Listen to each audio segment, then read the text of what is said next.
দিতে হবে সাঁওতালি মিডিয়ামে শিক্ষার অধিকার দিতে হবে সাঁওতালি মিডিয়ামে পাঠরত ছাত্রছাত্রীদের হোস্টেলের সুযোগ সুবিধা দিতে হবে সঠিক সময়ে সাঁওতালি মিডিয়ামের পাঠ্যপুস্তক দিতে হবে সাঁওতালি মিডিয়ামে বিষয়ভিত্তিক শিক্ষক দিতে হবে।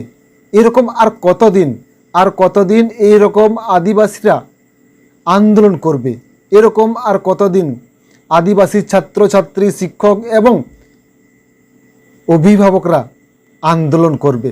কেননা আমাদের এই পশ্চিমবঙ্গ বর্তমানে যেভাবে আদিবাসী সাঁওতালদের উপর বঞ্চিত, শোষণ, অত্যাচার চলছে, আর কতদিন এইভাবে আদিবাসীদের উপর এই বঞ্চনা আর কতদিন এইভাবে চলতে থাকবে?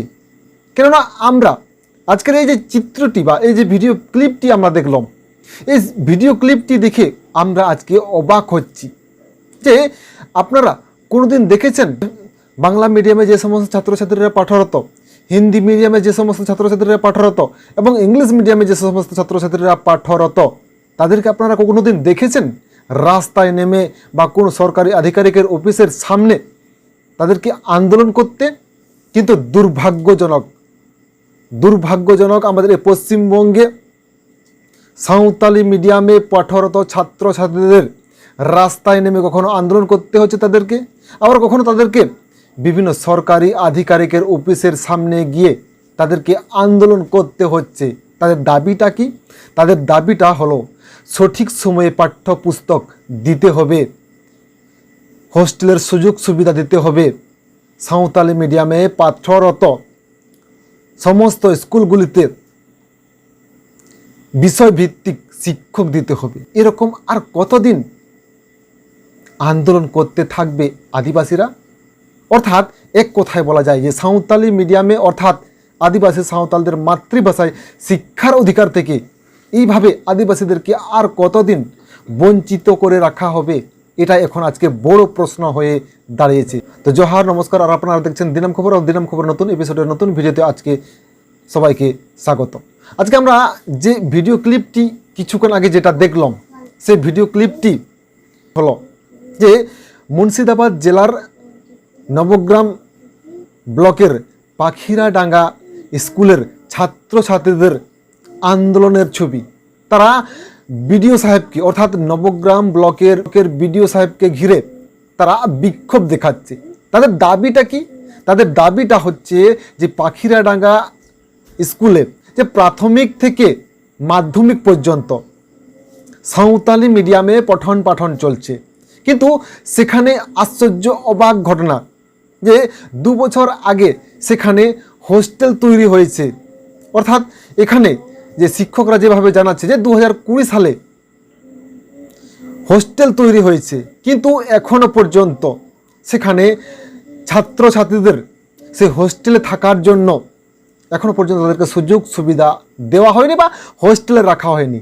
এবং হোস্টেলে যাতে তাড়াতাড়ি রাখা হয়, সে আশ্রম হোস্টেলে অর্থাৎ পাখিরাডাঙ্গা স্কুলের যে আশ্রম হোস্টেল তৈরি করা হয়েছে, সেই পাখিরাডাঙ্গা আশ্রম হোস্টেলে যাতে সাঁওতালি মিডিয়ামে পাঠরত ছাত্রছাত্রীদের অবিলম্বে রাখা হয় বা রাখার ব্যবস্থা করা হয়, এ নিয়ে নবগ্রাম ব্লকের বিডিও সাহেবের কাছে আদিবাসী ছাত্রছাত্রী এবং অভিভাবক এবং শিক্ষকরা বিক্ষোভ প্রদর্শন করল। কিন্তু কেন আমাদের এই পশ্চিমবঙ্গে আদিবাসীদের ক্ষেত্রে, সাঁওতালদের ক্ষেত্রে আজকে আমরা এরকম চিত্র লক্ষ্য করছি? তাহলে কি এখান থেকে প্রমাণ করা হচ্ছে যে আদিবাসীদেরকে শিক্ষার দিকের থেকে অর্থাৎ মাতৃভাষায় শিক্ষার দিকের থেকে পিছিয়ে রাখার জন্য চেষ্টা চালানো হচ্ছে?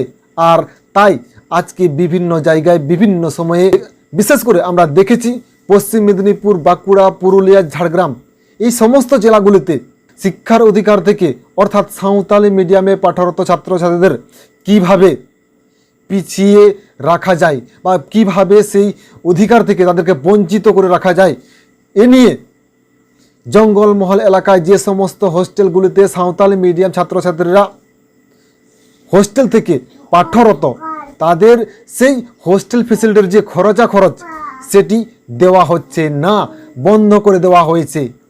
এ নিয়ে আদিবাসী সামাজিক সংগঠন ভারত জাকাত মঞ্জি পারগানা মহলের পক্ষ থেকে যাতে সেই সমস্ত আদিবাসী ছাত্রছাত্রীরা হোস্টেলের গ্রান্ট বাবদ যে টাকা পায় সে টাকা যাতে তাদেরকে অবিলম্বে দেওয়া হয়, এ নিয়ে ভারত জাকাত মাঝি পারগানা মহলের পক্ষ থেকে একাধিকবার আমরা আন্দোলন করতে দেখেছি।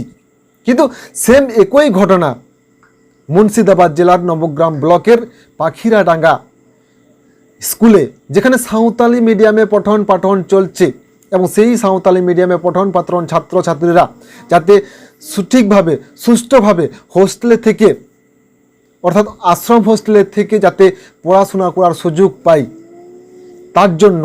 তার জন্য সেখানে আদিবাসী ছাত্রছাত্রীরা নবগ্রাম ব্লকের বিডিও সাহেবের সদর কার্যালয়ে বিক্ষোভ প্রদর্শন করতে থাকে। কিন্তু আজকে অবাক লাগে, আমাদের পশ্চিমবঙ্গে বর্তমানে এরকম আমাদেরকে চিত্র দেখতে হচ্ছে যেখানে ছাত্রছাত্রীরা রাস্তায় নেমে বা বিভিন্ন সরকারি কার্যালয়ের অফিসের সামনে গিয়ে তাদেরকে আন্দোলন করতে হচ্ছে, যাদের অর্থাৎ যে সমস্ত ছাত্রছাত্রীরা আজকে স্কুলে থেকে তাদেরকে পড়াশোনা করার দরকার, সেই সমস্ত ছাত্রছাত্রীদেরকে আজকে রাস্তায় নেমে আন্দোলন করতে হচ্ছে। এবং সেদিনের সেই আন্দোলন নিয়ে ওই দিন উপস্থিত সেখানে শিক্ষক এবং অভিভাবকরা কি বলছেন তাদের মুখের থেকে আরো বিস্তারিত জানার চেষ্টা করব। আমাদের এটা পাখিরাডাঙ্গা সাঁওতালি মিডিয়াম স্কুলে দুটো হোস্টেল তৈরি হয়েছে 2020 সালে, 50টা সিটের বয়েজ আর 50টা গার্লস। কিন্তু আজকে 2021, 22, 23 শেষ হতে চললো, এখনো পর্যন্ত ওই হোস্টেল আমাদের আশ্রম হোস্টেলটা এখনো চালু হয়নি। আমরা সেই 12টা থেকে আছি এখানে, মোটামুটি এখন 3টা 4টা হচ্ছে 3-4 ঘন্টা। যারা গার্জেনরা আছেন তারা ক্ষোভ বিক্ষোভ, তাদের লেখাপড়া থেকে বঞ্চিত হচ্ছে। অলরেডি 150-200 ছেলে থেকে 100 ছেলে চলে আসছে, 150তে ছেলে চলে আসছে, ছেলেটা ড্রপ আউট হয়ে যাচ্ছে। তো আজকে আপনারা দেখলেন যে এই ভিডিও ক্লিপের মাধ্যমে ওখানে উপস্থিত শিক্ষকরা জানালেন এবং পরবর্তী এখান থেকে যেভাবে জানা যায় যে আগামী 30 সেপ্টেম্বরের মধ্যে ওই সমস্ত অর্থাৎ সাঁওতালি মিডিয়ামে পাঠরত ছাত্রছাত্রীদের সমস্ত সমস্যার সমাধান করা হবে এবং তাই ওখান থেকে সেদিন দীর্ঘক্ষণ থাকার পর অবরোধটি উঠে যায়। তো আজকের এই ভিডিওটি এখানে শেষ করা হলো এবং এই ভিডিও নিয়ে আপনার মূল্যবান বক্তব্য আমাদের এই ভিডিওর কমেন্ট বক্সে কমেন্ট করে জানাবেন। তো দেখা হবে আবার অন্য কোনো নতুন ভিডিওতে, ততক্ষণের জন্য সবাই ভালো থাকুন।